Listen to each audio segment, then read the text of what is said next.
एक ऐसी समस्या है जिसके संदर्भ में बार बार पूछा गया है।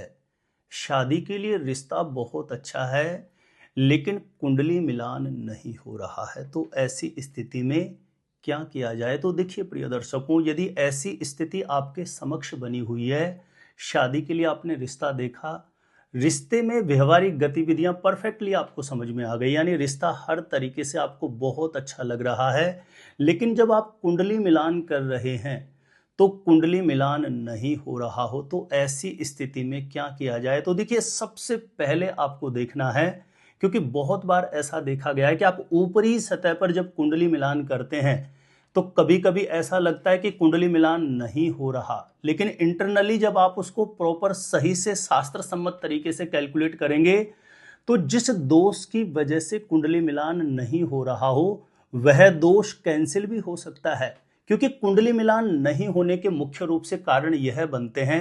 सबसे पहला कारण बनता है, मान के चलिए 18 से कम गुण मिलान आ रहा है, तो कम गुण मिलान की वजह से भी कह दिया जाता है कि कुंडली मिलान नहीं हो रहा है, आप आगे नहीं बढ़ सकते हैं। दूसरा कारण बन सकता है, एक कुंडली मांगलिक है और दूसरी कुंडली मांगलिक नहीं है, तो ऐसे में मांगलिक दोष की वजह से कुंडली नहीं मिलना एक कारण बन सकता है। तीसरा, नाड़ी दोष की वजह से कुंडली ना मिले, यह कारण बन सकता है। चौथा, भकुट दोष की वजह से। पांचवा, गण दोष की वजह से। या छठा, विवाह स्थान बहुत ज्यादा पीड़ित अवस्था में हो, तो यह मुख्य रूप से कारण बन सकते हैं कि साहब कुंडली मिलान नहीं हो रहा। लेकिन मैं आपको बता दूं प्रिय दर्शकों, 95% चांस होते हैं कि किसी भी दोष का, जैसे जिन दोष का मैंने भी जिक्र किया, इनमें से किसी दोष की वजह से यदि कुंडली मिलान नहीं हो रहा हो तो उस दोष के कैंसिल होने की संभावना 95% होती है, अगर शास्त्र सम्मत सही तरीके से उसको कैलकुलेट किया जाए।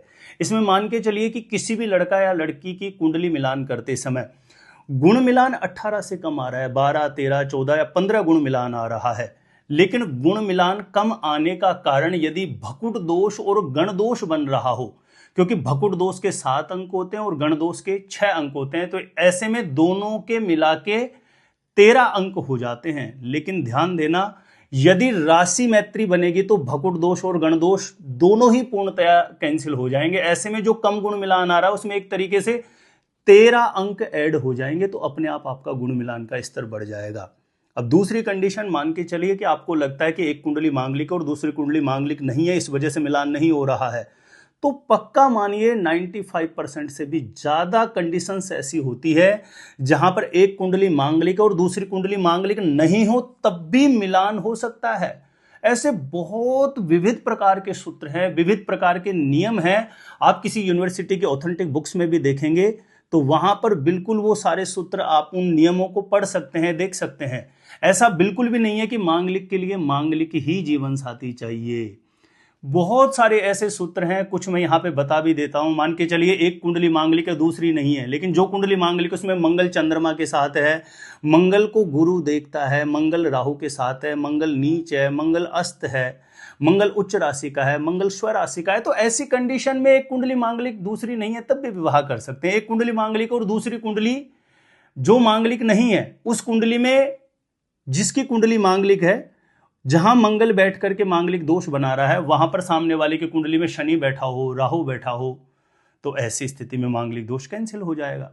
सामने वाले की कुंडली के 63 एकादशे शनि, 63 एकादशे राहु, यानी 3, 6, 11वें भाव में शनि, राहु या मंगल हो, तो ऐसे में भी सामने वाले की कुंडली का मांगलिक दोष पूर्णतया कैंसिल होगा। तो होता क्या है कि जब रिश्ता बहुत अच्छा समझ में आ रहा हो तो प्राय क्या है, अधिकांश तो लोग क्या करते हैं कि अपने कहीं पे भी कोई किसी एप्लीकेशन में बहुत से ऐसे सॉफ्टवेयर है, वहां पे डेट ऑफ बर्थ टाइम डालते हैं, अगर जो वो जो बता देता है उसी को हकीकत मान करके पीछे हट जाते हैं। तो हो सकता है ये बहुत बड़ी गलती कर रहे हो, क्योंकि जीवन का बहुत बड़ा निर्णय होता है जब आप विवाह के लिए निर्णय ले रहे हैं, तो किसी अच्छे ज्योतिषी से प्रॉपर अच्छे से डेप्थ में शास्त्र सम्मत तरीके से कैलकुलेशन करवा करके ही निष्कर्ष पर पहुंचना चाहिए। मान के चलिए नाड़ी दोष बन रहा है, उसकी वजह से आप पीछे हट रहे हो, तो नाड़ी दोष के भी कैंसिलेशन के बहुत सारे नियम होते हैं, सूत्र होते हैं। 95% संभावना रहती है कि नाड़ी दोष भी कहीं ना कहीं कैंसिल हो जाता है। ऐसे बहुत सारे नियम होते हैं, सूत्र होते हैं। तो इस वीडियो के माध्यम से मैं यही कहना चाहूंगा कि रिश्ता बहुत अच्छा समझ में आ रहा है और आपको लग रहा है कि आपने कुंडली मिलान अपने किसी एप्लीकेशन या सॉफ्टवेयर के माध्यम से किया और वहां पे नहीं दिखा रहा, और आप पीछे हट जाते हैं। या साधारणतः आपने किसी ऐसे पंडित जी से मिलान करवाया कि जिसको शास्त्रों का एक पूर्ण कहीं ना कहीं ज्ञान का अभाव हो, क्योंकि जिन सूत्रों का नियमों का मैं जिक्र कर रहा हूं ये ऐसे ज्योतिषियों को स्मृति में रहेंगे, स्मरण में रहेंगे, या तो वो निरंतर अभ्यास करते रहते हैं, यानी कुंडली मिलाने का कार्य उनका लगातार रहता है, तो वो सूत्र वो नियम उनकी स्मृति में रहते हैं। नहीं तो कहते हैं ना, अनभ्यास विषम विद्या, बिना अभ्यास के सब कुछ विस्मरण हो जाता है। तो शादी विवाह का जो निर्णय है बहुत बड़ा निर्णय है। आप किसी की भी बात मान करके या किसी एप्लीकेशन सॉफ्टवेयर में देख करके पीछे ना हटें। हो सकता है कि जहां आप पीछे हट रहे थे वह रिश्ता बहुत अच्छा रिश्ता हो, क्योंकि लड़का या लड़की की कुंडली में जब इंटरनली आप उनके विवाह स्थान की कैलकुलेशन करेंगे या किसी भी दोष की वजह से जो नहीं मिलान हो रहा था उसको प्रॉपर अच्छे से कैलकुलेट करके देखेंगे, और शास्त्र सम्मत तरीके से अगर जो वो दोष कैंसिल हो रहा है तो फिर कोई दिक्कत ही नहीं है। कम गुण मिलान आने के बाद, एक कुंडली मांगलिक दूसरी मांगलिक नहीं होने के बाद, नाड़ी दोष बनने के बाद, गण दोष भकुड़ दोष बनने के बाद भी विवाह मंगलकारी हो सकता है। तो प्रिय दर्शकों, इस वीडियो के माध्यम से मैं यही आपको बताना चाहता हूं कि आप जब भी विवाह का अंततः निर्णय लेते हैं या निष्कर्ष पर पहुंचते हैं, आगे बढ़ना है या नहीं बढ़ना है, उससे पूर्व किसी अच्छे ज्योतिषी से प्रॉपर कुंडली कैलकुलेट अवश्य करवा लें। मेरे साथ हमेशा जुड़े रहने के लिए, हमेशा बने रहने के लिए, अपने आप से आप खुद से जानना चाहते हैं आपकी शादी कब कहां कैसे होगी, कैसा जीवन साथी मिलेगा, और जल्दी से जल्दी शादी का रिश्ता पक्का होने के लिए कौन से पावरफुल चमत्कारी उपाय कर सकते हैं, तो ऐसी शास्त्र सम्मत जानकारियां हमेशा पाने के लिए आज ही जरूर सब्सक्राइब करिएगा हमारा ज्योतिष गुरुजी यूट्यूब चैनल। मेरे द्वारा अपनी जन्म पत्रिका का सटीक ज्योतिषीय विश्लेषण करवाने के लिए जो स्क्रीन पर नंबर दिया है, आप मुझे यहाँ पे संपर्क कर सकते हैं, कॉन्टैक्ट कर सकते हैं। तो आज के लिए इतना ही था। देखते रहिएगा आप हमारा ज्योतिष गुरुजी यूट्यूब चैनल।